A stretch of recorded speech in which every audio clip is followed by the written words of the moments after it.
Hello, I am Swati, a cloud support engineer here at the AWS office in Bangalore. Today, I am going to show you how users can troubleshoot an increase in disk queue depth for your Amazon Relational Database service for PostgreSQL instance. Let's get started. Disk queue depth is the number of input and output requests that were submitted by the application but haven't been sent to the storage device yet. The requests are pending because disk or storage is busy with other requests. Amazon RDS reports this metric as an average over 1 minute intervals. It's a best practice to target a queue length of 1 for every 1000 IOPS available. An increase in disk queue depth indicates that I/O requests have increased faster than the storage system can process. Let's troubleshoot this increase. Identify when disk queue depth is high. To do this, check your Amazon CloudWatch metrics for spikes in the disk queue depth metric that are higher than normal.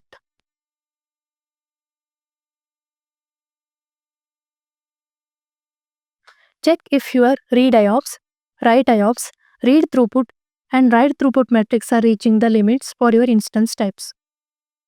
Analyze your read throughput and write throughput metrics in CloudWatch. Because these metrics are presented in bytes per second, consider converting to MBs or GBs for easier comprehension. To evaluate if you are nearing your allocated throughput limit, combine both metrics for the same time period.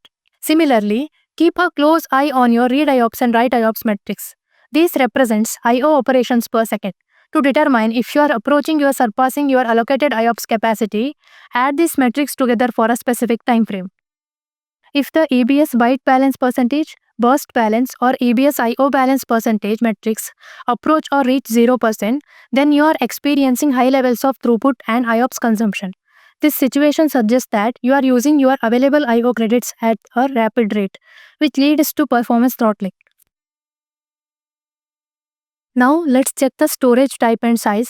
For GP2 storage, make sure you have enough baseline IOPS and throughput for your workload. Let's check for sudden traffic increases. Unexpected spikes in database activity might lead to increased disk queue depth. To identify spikes in your connections, check the database connections graph in CloudWatch metrics. Aim for queue length of 1 per 1000 provisioned IOPS, which is the baseline for general purpose SSD volumes and the provisioned amount for provisioned IOPS SSD volumes. Monitor your application performance and make adjustments based on your requirements.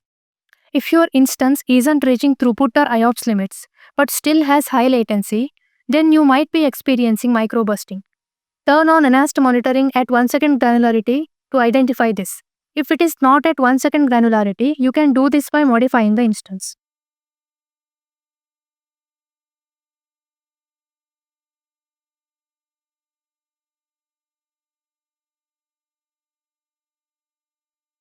Finally, use the Performance Insight dashboard to track the top weight events and most resource-intensive SQL queries. Look for patterns of high CPU usage, excessive I/O operations, or long-running queries. You can use the explain command to generate query plans and optimize poorly performing queries. When analyzing the output, pay attention to scan methods like sequential scan versus index scans, join types such as nested loops, hash joins, or merge joins, cost estimates, row counts, and any sorting or filtering operations.